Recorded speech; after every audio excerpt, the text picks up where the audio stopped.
berkaca pada rekrutmen Ten Hag sejauh ini ya, let's say udah berapa 4 sampai 5 6 transfer ke belakang, nggak semuanya sukses. Ya, gue secara menyesal gue harus bilang kalau gue mending ganti pelatih. Lisandro bagus, Lisandro sih oke ya. Mason Mount sekarang gue malah lupa ternyata, oh iya masih ada Mason Mount gitu loh. Masih ada Amrabat. Masih ada Amrabat, Malaysia juga kita kira hamil kan.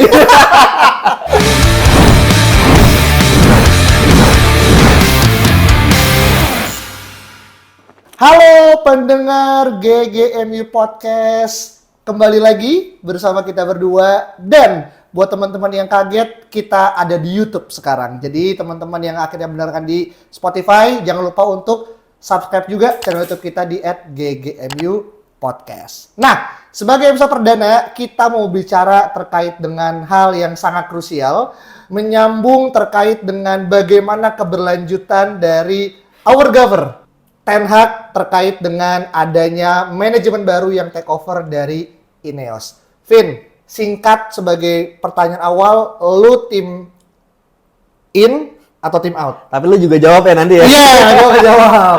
Kalau gue pribadi sebenarnya gue suka banget sama Ten Hag. Bahkan nih ya, lu bisa lihat nih. Nah, baru diganti? Iya dong.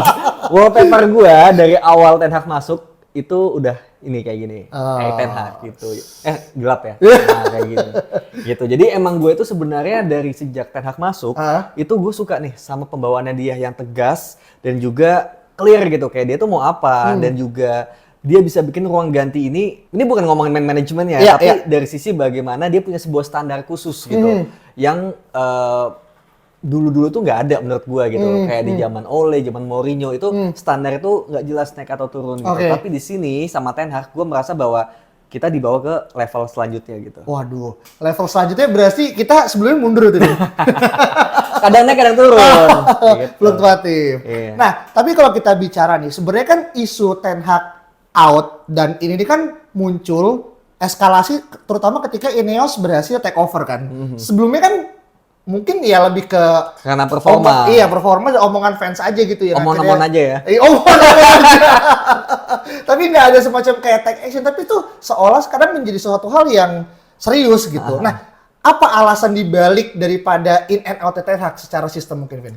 Kalau yang gue lihat ya, jadi memang ini mungkin flashback ya ke zaman di mana Ten Hag ini pertama kali di-hire. Jadi Ten Hag ini ketika di-hire dia tuh minta satu permintaan. Waduh. Nah, satu permintaan ini adalah hak veto untuk transfer. Jadi semua transfer ini semua melalui Ten Hag.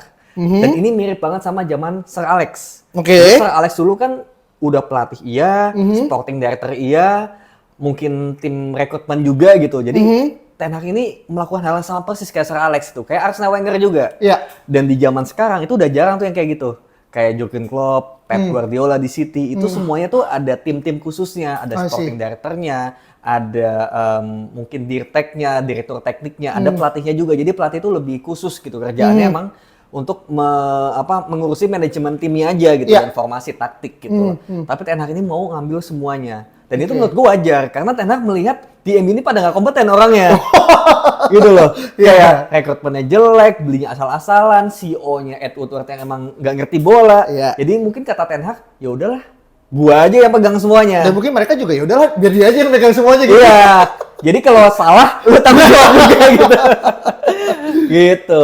Itu sih sebenarnya lebih ke flashback di mana satu permintaan itu sekarang ini menjadi hal yang buat gua bisa jadi buah si malakama lah buat Ten Hag itu sendiri. Double edged sword, jadi kayak pisau bermata dua ya. Tapi sekarang kan kita mendengar juga nih kabar bahwasannya MU mulai menunjuk ya sporting director yang baru, CEO yang baru, bahkan yang kita hijack ya dari klub sebelah gitu kan. Dan kenapa yang tadi lu sebutin spesifik permintaan Ten Hag yang pengen ngambil semua roles itu menjadi semacam kayak perdebatan untuk di manajemen baru? Apakah ada hal-hal yang akan signifikan berubah untuk nanti MU ke depannya? Iya, karena gue merasa MU ini harus penugasan ini spesifik gitu. Jadi sporting director ini memang khusus mengurusi semua yang berurusan sama sepak bola gitu. kalau dulu kan sebenarnya dipegang sama satu CEO kan, Ed Woodward. Iya. Tapi setelah di zaman Ole kalau nggak salah ya musim kedua gue lupa, itu akhirnya dibikin tuh sporting director dan yang ngambil itu yang megang itu si John Murtough. John Murtough. Cuma kan John Murtough ya gitu-gitu aja gitu loh. Dia tadinya gue lupa ya, pokoknya tim yang tadinya ngurusin akademi, terus kayak sempat di tim operasional atau apa gue lupa. Akhirnya dia jadi sporting director gitu. Dan dia lebih bagus memang daripada si Ed Woodward. Sempat digadang-gadang sebagai savior karena kan sempat mendatangin beberapa pemain kan di Ya, MU kan. betul. Itu udah lebih bagus dari sebelumnya, tapi untuk di level MU seharusnya berada, itu ya emang belum mampu lah John Murtough, karena kita sebagai sporting director ini kan juga harus punya koneksi yang luas dengan para sporting director lainnya, dengan tim scout di luar sana gitu. Hubungannya harus baik dan John Murtough tuh karena basicnya bukan di sana, jadi koneksi itu jadi nggak ada. Bahkan gue pernah baca di The Athletic kalau nggak salah ya, bahwa John Murtough ini kayak nggak di rated lah. Nggak diconsider. Nggak direken sama di eksternal di luar sana karena ya lu siapa gitu loh. Dan kalau nggak kan banker kan, backgroundnya kan. Gue lupa sih. Tapi intinya dia bukanlah seorang sporting director yang proper, bisa dibilang gitu. Itulah yang bikin Ten Hag merasa udahlah gua ambil aja semua sendiri gitu. Jadi sporting director itu membantu untuk negosiasi atau segala macam, tapi Ten Hag tetap yang menentukan pemainnya siapa. Dan itu menurut gua untuk zaman kemarin oke gitu kan, kayak at least lebih baik lah gitu. Tapi kalau untuk jangka panjang, menurut gue ini harus ada orang khusus yang megang gitu loh. Karena semua tim modern, Barcelona, City, Liverpool itu ada semuanya kayak gitu dan mereka sukses. Berarti kita benchmarking ke klub lain udah diisi dengan spot-spot tersendiri ya, dia punya fungsi sendiri-sendiri ya. Oke. Tapi gini, gue cukup pede dan mengatakan ini, mungkin ini juga jadi masalah karena berkaca pada rekrutmen Ten Hag sejauh ini ya, let's say udah berapa 4 sampai 5 6 transfer ke belakang nggak semuanya sukses. Apakah ini juga bisa menjadi prediktor kalau apa yang lu tadi sampaikan itu lebih menjadi sesuatu hal yang mungkin Ten Hag akan dikurangi atau emang lu rasa itu dua hal yang berbeda? Iya itu juga gitu. Jadi karena memang semuanya lewat Ten Hag, banyak juga pemain-pemain yang mungkin dibeli itu karena koneksi. Nah, contohnya Ajax connection. Ya, Lisandro Martinez. Malaysia itu Belandanya kan. Kemudian Anthony, yang paling parah kan Anthony kan gitu. Gitu. Kemudian Andre Onana juga gitu. Sofyan Amrabat juga, Weghorst gitu. Meskipun memang opsi memang nggak ada juga gitu. Tapi bisa dilihat Mason Mount dibeli kan karena salah satunya ya, Ten Hag ini pernah ngelihat dia pas di Ajax, dia di Vitesse bagus nih gitu. Benar. Gitu loh. Jadinya kepincutnya tuh teringat dari nostalgia di masa lalu gitu loh. Jadi pinjemin sama Chelsea kan? Dipinjemin Chelsea ke Vitesse gitu. Iya. Terus Bayindir juga sebenarnya tuh wishlist-nya Ten Hag di Ajax, tapi nggak dapet. Unfinished business-nya dan akhirnya dibeli ya ketika di MU gitu loh. Jadi bukannya gue bilang Mason Mount jelek atau Bayindir itu jelek, enggak, tapi lebih ke alasannya itu loh yang ternyata cuma karena lu kepincut di masa lalu, punya memori itu dan sekarang lu bisa datangin mereka karena alasan itu. Dan gue sih nggak mau alasannya kayak gitu ya, gue maunya bener-bener secara teknis bagus, secara mentality bagus, dan itu menurut gue emang nggak boleh pelatih yang menentukan semuanya. Pelatih boleh punya say, boleh punya pendapat, tapi jangan punya veto, jangan punya final say. Final say itu kayak pengambil keputusannya. Pengambil keputusan harus di sporting director. Karena dia sporting director harapannya bisa melihat secara lebih helikopter view gitu. Sedangkan Ten Hag hanya kepada apa yang ada di satu ya penglihatan dia dan juga pengalaman dia juga kan, akhirnya melihat pada pemain. Ten Hag boleh ngasih wishlist nama, misalnya mau beli CB nih misalnya. Gue pengen beli ex Ajax lagi nih. Kemarin ada misalnya De Ligt. Atau gue baca siapa ya, Hato ya gitu misalnya. Gue lupa Gerald Hato atau siapa. Brobbey juga gitu. Nah, nanti si sporting director ini bakal ngelihat ini De Ligt ini pas nggak ya sama gaya main MU, prospeknya gimana, riwayat cederanya gimana, mentalitinya gimana gitu. Ketika ternyata nggak cocok, oke, gue punya nama lain gitu. Berarti diskusinya lebih kayak lu lempar, gue beli sampai akhirnya menemukan di mana titik tengah yang cocok antara manajer dan juga sporting director sebelum akhirnya di say yes untuk terkait dengan transfer, berarti gitu? Iya, gitu. Jadi harus ada discussion dulu.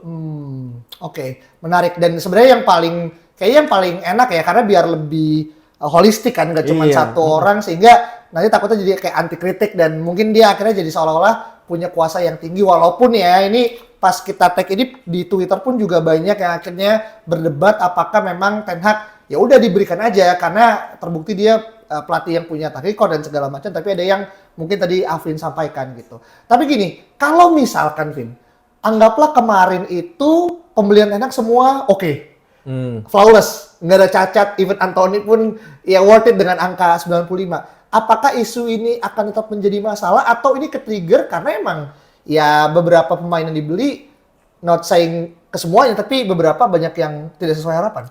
Iya, harus gua akui ya memang pengaruh media itu juga cukup besar gitu. Bagaimana sekarang Anthony lebih banyak flopnya, Onana juga kadang bagus kadang enggak gitu kan. Lisandro bagus, Lisandro sih oke ya. Mason Mount sekarang gue malah lupa ternyata oh iya masih ada Mason Mount gitu loh. Masih ada Amrabat. Masih ada Amrabat, Malaysia juga kita kira hamil kan. Gitu sabatikal nih.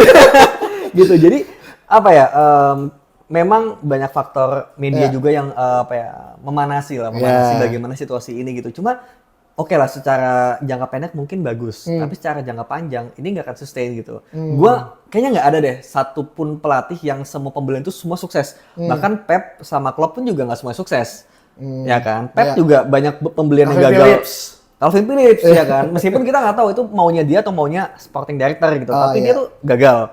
Terus adalah gue lupa namanya namanya Manggala dulu, CB. Oh iya. Ya kan? Iya. Itu juga gagal. Dari Porto gagal juga gitu, dan adalah beberapa pemain lain yang gagal sifatnya gitu kan. Jadi ini juga nggak akan ada yang semua sukses. Jadi udah pasti ada yang gagal, dan masalahnya yang gagal ini adalah pemain yang sama Ten Hag ini diperjuangkan sampai 100 juta gitu loh. Meskipun itu nggak merepresentasikan bahwa Anthony memang layak 100 juta, tapi lebih ke padahal ada pemain lain loh gitu loh. Gitu, selain meskipun detailnya mepet ya, tapi ada pemain lain. Coba misalnya pada saat itu sporting director yang maju, mungkin bisa keluar duit yang lebih murah dengan quality yang sama aja gitu loh. I see. Gitu. Oke. Tapi gini, kalau kita lihat sendiri ya Ten Hag di sini gue juga baca dia statistik, dia kan sebenarnya bisa dibilang apa ya? Percentage win-nya tuh yang ini per Desember 2023 itu paling tinggi di antara semua manajer lainnya. Ini tidak terkecuali ad interim ya, kayak Carrick dan segala macam yang mungkin jaraknya pendek sehingga mungkin win rate-nya lebih banyak gitu kan. Dimana dia berhasil mengantarkan 51 kemenangan dari 83 pertandingan. Dengan percentage win-nya itu di angka 61%, itu paling tinggi gitu. Nah, apakah ini bisa menjadi pemberat untuk akhirnya udah deh dia diberikan mandat kuasa karena dibuktikan dengan hasil yang ya let's say dibuktikan dengan hasil yang ada di statistik gitu, Vin? Ya buat gua hasil itu nggak merepresentasikan segalanya gitu. Hasil ya hasil, permainan gitu, dan banyak hal-hal di luar teknis juga kan yang mempengaruhi itu gitu. Kayak lu menang tapi gimana cara lu menang gitu loh. Apakah menang 2-1 lawan Brentford yang 2 gol Scott McTominay itu bakal terjadi terus? Enggak kan gitu. Jadi win rate itu memang penting gitu, tapi kita harus bedah lagi win rate 61% ini gimana cara meraihnya gitu. Dan gue melihat bahwa ya Ten Hag belum maksimal. Maksudnya adalah dia masih bisa lebih baik lagi. Makanya harus didukung dengan banyak stakeholder yang terkait. Kenapa dia bisa sukses di Ajax? Karena dia udah tinggal meramu masakannya aja gitu. Tapi bahan-bahannya semuanya udah tersedia. Di MU nggak ada. Jadi Ten Hag sendiri tuh yang harus beli pisaunya, beli apanya. Nah, tapi kemauannya dia gitu loh. Ganti galonnya gitu. Iya, jadi pelatih ini juga harus dikontrol lah bisa dibilang. Jangan terlalu diberikan power segitu gedenya, karena kadang-kadang ketika lu diberikan power terlalu besar, malah jadi lupa gitu loh. Ada hal-hal yang lu nggak bisa melewati batas. Aduh. Semua ditabrak. Kebijakan transfer ditabrak ya. 100 juta dihajar gitu. Iya, jangan ya. Jangan menabrak lah. Tetap eling ya. Ilmu padi lah. Menyala abangku. Oke, tapi gini, ini kan mungkin akan ada discussion ya antara si Omar dan juga Ten Hag di akhir musim gitu kan. Lu cukup pede kalau Ten Hag akan mau lowering down his ego nggak? Untuk dia bisa, yaudah nggak apa deh, selama ya kontrak gue aman gitu misalkan, dan gue tetap bisa mendapatkan apa yang menjadi kebutuhan gue sebagai pelatih. Iya, jadi buat background aja bahwa Omar Berada ini kan udah resmi ya jadi CEO MU dan gue juga nggak tahu ya kapan diresmikan ya.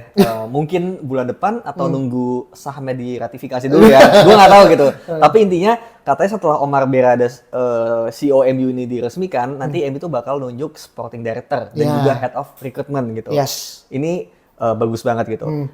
Nah, nanti apa tadi pertanyaan lo? Apakah Ten Hag mau untuk duduk dan lowering the ego? Nah, ini juga satu hal yang menurut gua agak apa ya? Gua nggak tahu nih, karena Ten Hag ini kan keras banget ya. Iya. Sancho dihajar, Ronaldo juga dibuang gitu, De Gea juga. Jadi gua nggak tahu apakah orang kayak Ten Hag ini mau buat ngeluarin di ego. Itu yang gua nggak tahu. Karena menurut gua ini penting banget. Ketika nanti Omar masuk, sporting director masuk, head of recruitment juga masuk, itu nanti kerjaan tuh lebih apa ya, Ten Hag ini, sporting director ini, head of recruitment ini, CEO ini gitu. Jadi nggak bisa diambil semua. Nah, Ten Hag mau apa enggak? Gua punya feeling, gue sebenarnya maunya Ten Hag tuh apa ya, willing. Mau buat bekerja sama, mau buat kooperatif gitu. Karena demi MU gitu loh, bukan demi dirinya sendiri gitu. Cuma gue punya feeling kayaknya nggak mau. Karena udah ada di kontrak men gitu loh. Iya kan? Ya, berarti kan harus menego ulang di kontrak juga ulang. Nah, gue nggak tahu apakah nanti akan ada skema kayak gitu ya. Apa semuanya nanti bakal dengan verbal. Perjanjian verbal. Iya. Gitu. Tapi kan mungkin lebih enak kalau di atas hitam di atas putih kan. Bener. Berarti harus ada nego ulang. Bener. Nah, nego ulang kapan gue juga nggak tahu gitu loh. Gue harap mau Ten Hag itu buat nego ulang. Tapi kalau nggak mau, wah ini berat sih. Oke, berarti kita harus siap-siap mencari kandidat yang baru. Bisa itu, bisa juga nanti manajemen tuh lebih ke ya udah deh kita kasih semusim lagi buat Ten Hag itu punya hak vetonya. Gitu. Jujur kalau pilihan kayak gitu gue nggak mau sih. Kalau apa? Dia diperpanjang, diberikan satu musim lagi buat membuktikan. Iya. Pembelian, iya. Karena nanti apa ya? Gue melihat bakal kurang lebih sama gitu loh. Ya yang Ten Hag pengen aja. Pemain-pemain yang sebenarnya dengan harga bagus dan kualitinya bagus juga itu kemungkinan nggak akan dilirik karena Ten Hag nggak kenal, gitu loh. Nanti bisa juga milih CB-CB, bisa aja dia pengennya delir gitu. Padahal secara prospek lebih bagus Todibo atau misalnya si Leny Yoro dari Lille atau Brent White ya kan dari Everton. Jangan-jangan mereka lebih bagus daripada delir. Tapi karena Ten Hag deketnya sama delir, dipilihlah delir yang ada ini bias favoritism. Iya, ada bias, ada favoritism dengan harga yang lebih mahal. Tiba-tiba beli Frankie De Jong lagi gitu. Padahal sebenarnya kita lihat misalnya De Jong ini gaji udah terlalu tinggi, ya kan? Itu sih kayak hal-hal yang sifatnya favoritism itu gua nggak mau ada lagi sih. I see. Jadi gue pingin sebenarnya semua itu pekerjaan sesuai dengan tupoksinya aja. Tugas pokok apa? Tugas pokok. Ya itu ya. Cuma ngerti lah tapi gue bukan berarti akhirnya kita nganggap Delik jelek ya atau Frankie jelek, enggak. Dan kita pernah ngebahas juga di podcast gitu kan. Tapi memang ini lebih ke hal yang lebih besar ketimbang apa yang mungkin kita cuma sekedar lihat nama besar Delik dan juga pemain-pemain yang akhirnya Ten Hag kenal gitu kan. Nah, oke, ini sebagai mungkin penutup terkait dengan perdebatan in or out gitu. Lo belum menyampaikan, lo udah menyampaikan sih secara eksplisit ya. Dan lo kan lebih merasa dia tetap in, tapi dengan catatan harus lowering ego kan. Stay kali ya. Stay dan lowering ego. Tapi berkaca pada case-nya dia dengan Sancho. Bukan, siapa manajer sebelumnya yang interim? Rangnick itu kan udah menjadi presiden nggak sih harusnya kayak dia akhirnya Rangnick sendiri yang cabut kan gara-gara emang quote-unquote dia tidak diberikan welcome yang cukup hangat lah gitu. Karena lu ngerasa itu bisa jadi 2.0-nya nggak? Bisa aja sih, bisa aja Ten Hag tetap mau dengan kontrak yang sekarang gitu. Tapi harusnya Ten Hag nih kalau misalnya mau sukses bareng sama MU, ya, mau sukses bareng sama MU, harusnya dia mau gitu loh. Karena ya dia harus tahu gitu, nggak semuanya bisa dia pegang sendiri. Dia bukan Sir Alex man gitu loh. Menurut gua dia tuh pengen kayak Sir Alex gitu. Semuanya dipegang. Dia jadi the only one gitu loh, yang pegang segala ya. Tapi ya Sir Alex cuma dia bisa gitu loh. Ten Hag nggak bisa. Jadi buat gua udahlah lo legowo aja dan juga mawas diri gitu. Mawas diri aja kalau dia tuh udah lu urusin di lapangannya aja sama manajemennya aja. Manajemennya juga kadang-kadang suka ini kan, kadang bagus kadang enggak gitu loh. Jadi menurut gua udah fokus aja biar beban juga nggak berat gitu loh. Gitu. Jadi lu fokus di lapangan, fokus taktik. dan urusan-urusan pembelian pemain udah lu percaya sama sporting director gitu loh. Percaya aja bahwa mereka itu bagus buat tim. Karena Pep juga kayak gitu. Contoh nih ya si Jurgen Klopp. Gue pernah baca ada di media Jerman bahwa bisa dicek sendiri ya sama teman-teman. Jadi Klopp ini pengen beli Julian Brandt dari Leverkusen kalau nggak salah ya. Kenapa? Karena mungkin sama-sama Jerman gitu dan emang tahu oh iya sama lah ya gitu. Semua pelatih itu pasti punya favoritism wajar. Tapi sporting director atau rekrutmennya Liverpool itu menyarankan Mohamed Salah. Gitu. Dan kita tahu sendiri Mohamed Salah kayak apa. Dari sisi story lah ya. Dari sisi story dan Julian Brandt kayak seperti apa gitu loh. Gitu. Beda levelnya kan. Nah, coba bayangin kalau waktu itu Klopp juga dikasih veto yang sama untuk beli Brandt. Gitu. Jadi hal-hal seperti itu yang gue merasa bahwa bukan berarti Brandt itu jelek, tapi ternyata Mohamed Salah ini lebih bagus gitu, lebih cocok dengan harga tersebut, potensinya lebih tinggi, kecocokannya juga dan segala macam gitu. Terus Manchester City. City itu Pep kemarin baru makasih sama sporting director ya, gue lupa siapa namanya, Siki Begiristain. Dia bilang thank you banget, gue udah dikasih pemain kayak Akanji. Pemain serba bisa kayak Manuel Akanji. Karena dia bisa main di mana aja. CB bisa, bek kanan bisa, bek kiri bisa, bahkan gelandang juga bisa. Kayak John Stones lah gitu. Tapi ini benar-benar dia all rounder banget. Harganya berapa? 15 juta. 15 juta gitu. Emang kita pernah beli CB 15 juta? Ada nggak CB 15 juta itu pertanyaannya? Ada, itu Akanji. Akanji gitu. Kenapa? Karena manajemennya ini pintar, lihat kontrak tinggal setahun lagi, tahu Pep mau main kayak apa, udah gue hadiahin nih Manuel Akanji gitu. Pelatih nurut aja, tinggal pasang dan ternyata bagus. Terus Nathan Ake, gue lupa Nathan Ake itu siapa yang pengen ya, tapi Nathan Ake juga adaptasi nggak begitu lancar gitu. Cuma akhirnya dia sekarang jadi fungsional. Bahkan Gvardiol ini masih kalah bagus lah dibandingkan Nathan Ake gitu. Nathan Ake juga murah, nggak nyampe 30-40 nggak nyampe deh kayaknya dari Bournemouth. Dan dia baru kalau saya degradasi kan? Di momen dia dibeli itu kan dia degradasi nggak sih harusnya? Gue lupa. Tapi intinya gitu, jadi kayak nggak semua keinginan pelatih itu bagus gitu loh. Butuh another say, pendapat-pendapat lain dari orang yang punya kompetensi. Dan itu harus dijalankan sama MU kalau MU mau ke level selanjutnya menurut gue. Kalau mau competing sama Liverpool City, apalagi Liverpool baru ditinggal sama Jurgen Klopp ya, per musim depan. Jadi momen itu kita harus bisa putar rodanya. Berarti kasarnya ini kayak kita udah diberikan satu purni ya, karena Liverpool juga akan mencari pelatih baru kan, dan mungkin ada 1-2 musim di mana akan ada turbulensi. Semoga 30 tahun deh. Semoga 30 tahun deh. Oke. Kira-kira seperti apa? Saatnya perubahan. Waduh! Bener kan? Iya. Supaya kontrak, bener. Klausul. Dan juga buat Enak juga gaji nggak berkurang kan?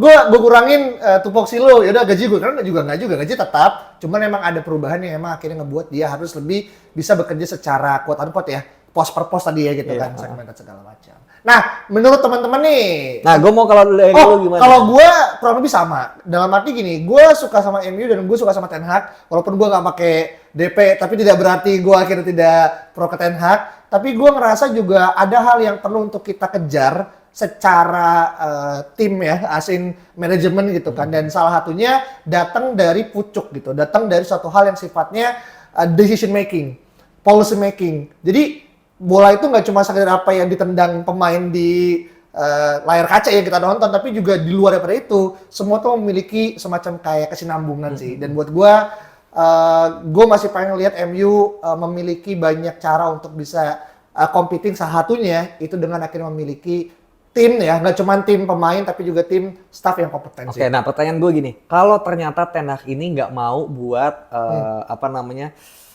melakukan adjustment tadi ya, jadi Ten Hag maunya udah pokoknya sesuai di kontrak aja gitu.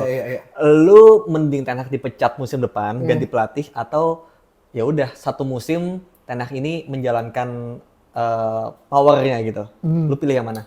Gua dengan azas keberlanjutan, gua memberikan kesempatan. Keberlanjutan apa nih? Keberlanjutan Ten Hag tetap di MU dengan catatan. Berarti melanjutkan yang terdahulu gitu ya? Iya, Ten Hag yang orangnya juga sama kan, cuma bedakan kontraknya adalah gua masih memberikan kesempatan dengan asumsi gua pengen lihat juga sih kalau ada perubahan yang memang dia lakuin dalam arti gini, ketika nanti let's say bursa transfer musim panas 2024, dia membeli pemain atas dasar rasionalitas yang objektif, dan gue yakin sih, mungkin fans-fans MU di luar sana juga udah lebih dewasa ngelihat itu emang dasarnya Ten Hag mau, atau memang ada faktor-faktor lain yang let's say itu yang memberikan justifikasi.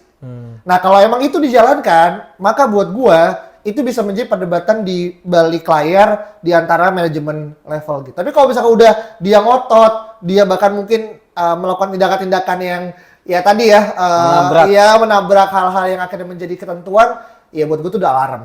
Oke. Kalau gua firm ya, kalau misalnya Ten Hag ini nggak mau lowering the ego dan mau seperti 2 musim ini kebijakan transfernya final saya ada di Ten Hag ya. Gue secara menyesal gue harus bilang kalau gue mending ganti pelatih. Mending ganti wallpaper juga. Gue nggak tahu nanti pelatih barunya gue bakal gue jadi wallpaper atau sesuka-suka gue sama Ten Hag, tapi gue nggak fanatik gitu.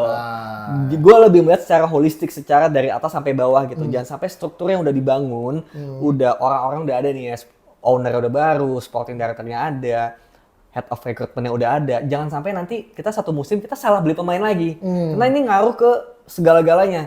Kita butuh CB, butuh DM, butuh penyerang sayap kanan. Terus salah beli lagi gitu. Nanti ribet ngerombaknya lagi gitu loh. Jadi mending ya perubahan dari sekarang. Oke. Gitu. Perubahan dari sekarang gitu. Emang uangnya ada tapi? Ya, harus jual-jual aset dulu. Jual aset dulu. Jual aset keluar dulu gitu. Benar. Gitu. Jadi itu sih menurut gua, kalau gua sesuka-suka gua sama Ten Hag, dia bisa membangun kayak standar yang bagus, standar yang tinggi. Tapi kalau misalnya dia nggak gua sorry to say, gua harus sangat-sangat menyesal karena gua suka banget ya sama Ten Hag nih sebenarnya. Cuma gua mendukung struktur yang baik dulu. Ya. Nanti pelatih itu ngikut aja gitu dengan kemampuannya gitu sih. Jadi gua nggak mau nanti Ten Hag malah bikin dinasti lah. Waduh. Dinasti Belanda gitu. Jangan, bahaya bikin dinasti itu bahaya. Ajax dinasti ya. Iya. Dan kroni-kroninya, proksi-proksinya. Oke. Itu hal yang bisa kita diskusikan terkait dengan apakah Ten Hag ya quote unquote ya rela untuk mau dinegosiasikan ulang untuk kontraknya, terutama pada pasal dia diberikan atau hak vetonya dicabut dan didisburse secara merata, atau memang akhirnya dia nggak mau dan mungkin konsekuensinya adalah dia akan ya mendapatkan ya quote unquote ya tendangan ya dari manajemen karena dianggap tidak sesuai dengan visi misi yang ada secara organisasi. Nah, teman-teman seperti apa? Kita tunggu reply di kolom komentar, dan kalau teman-teman mungkin punya hal yang ingin di-request untuk kita bisa bahas, langsung saja tinggalkan komen untuk kita nanti akan kasih mungkin penjelasan di next episode ya. Bye-bye, thank you.